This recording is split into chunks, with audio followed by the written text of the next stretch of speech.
Mesdames, Messieurs, bonjour. Notre journal, Le Mur des Lamentations, ne veut pas passer sous silence l'événement historique qui a secoué les États-Unis le 22 novembre 1963, à savoir l'assassinat du président John Fitzgerald Kennedy. Malgré toutes les contradictions, les masses médias propagent toujours et encore que Kennedy a été assassiné par un individu dérangé psychiquement. Parallèlement, beaucoup se moquent en disant que par rapport à cet événement, il y a beaucoup de théories de conspiration qui circulent et qu'elles se contredisent toutes. Certaines théories donneraient la faute à la mafia, d'autres au service secret des USA et même au successeur de Kennedy, Lyndon B. Johnson, qui serait soupçonné d'être un comploteur. En réalité, toutes ces théories ne se contredisent pas, mais elles se complètent, affirme le professeur américain Jerry Cross dans sa vidéo de prise de position.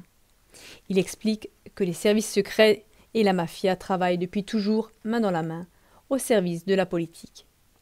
Permettez-nous de retracer les faits qui, selon le professeur Cross, parlent d'une conspiration contre Kennedy. Seulement 2 heures après la mort de Kennedy, le vice-président Lyndon B. Johnson prenait déjà son poste de président des États-Unis. Selon le témoignage de sa maîtresse de l'époque, il lui aurait dit furieusement quelques jours avant l'assassinat « À partir de demain, les Kennedy ne me mettront plus mal à l'aise. » Ce n'est pas une menace, mais une promesse. Plus de 50 témoins oculaires rapportent de façon concordante qu'il y avait un deuxième tireur qui a tiré sur le président à partir d'une petite colline qui s'appelle Grassy Knoll. Grassy Knoll se trouve en face du bâtiment dont le criminel dérangé psychiquement aurait opéré.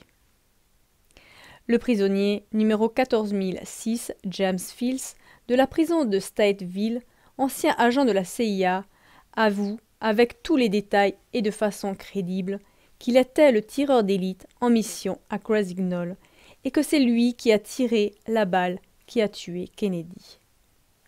Selon les vidéos, la tête de Kennedy fut projetée en arrière par la balle et son sang et sa masse cérébrale ont atteint un policier qui se trouvait derrière lui de telle manière que celui-ci pensait avoir été atteint lui-même. Selon la thèse officielle, qui dit qu'il n'y avait qu'un seul tireur d'élite, la tête de Kennedy aurait dû être propulsée vers l'avant lors de l'impact de la balle. Selon les dossiers de la police, 10 secondes après le tir mortel, le coupable, Harley Oswald, se trouvait 4 étages plus bas du lieu dont il aurait tiré, en train de boire tranquillement un coca quand les policiers l'ont arrêté, alors que d'autres témoins l'y avaient déjà vu 10 minutes plus tôt. Comme la voiture du président avait 5 minutes de retard et qu'Oswald ne pouvait le savoir, normalement il aurait dû se trouver aux aguets à ce moment-là. Oswald criait son innocence, et 2 jours plus tard, il fut assassiné par l'agent Jack Ruby.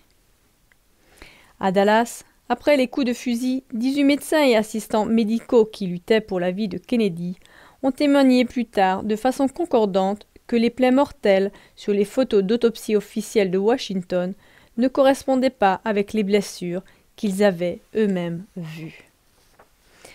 D'autres indices pour une conspiration sont les nombreux décès mystérieux en rapport avec la mort de Kennedy.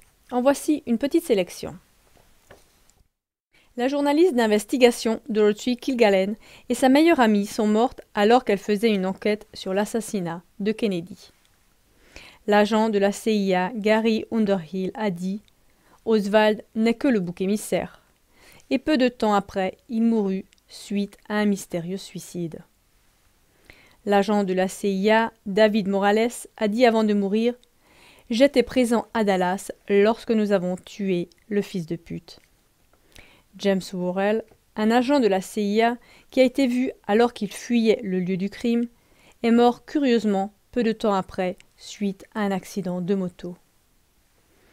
Le photographe Bruce Pitzer, qui a fait les photos lors de l'autopsie du corps de Kennedy et qui gardait celles-ci, mourut suite à un suicide simulé et les photos ont disparu.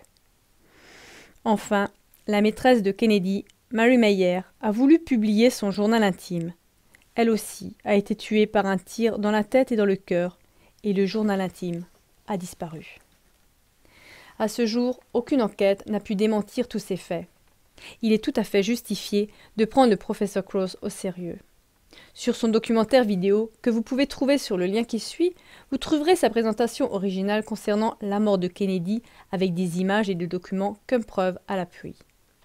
Un autre lien avec le film original d'Anthony Zapruder prouve que la troisième balle, qui était la mortelle, n'a pas été tirée de derrière comme les deux premières balles, mais qu'elle a dû être tirée de devant. Donc il y avait bien 2 tireurs d'élite, ce qui sous-entend une conspiration. Chers téléspectateurs, tous ces faits ne laissent persister au fond aucun doute. Les prétendues théories de conspiration concernant le meurtre du président Kennedy sont plutôt une réelle conspiration. Mais quel était l'enjeu d'une telle conspiration? Pourquoi Kennedy a-t-il été assassiné?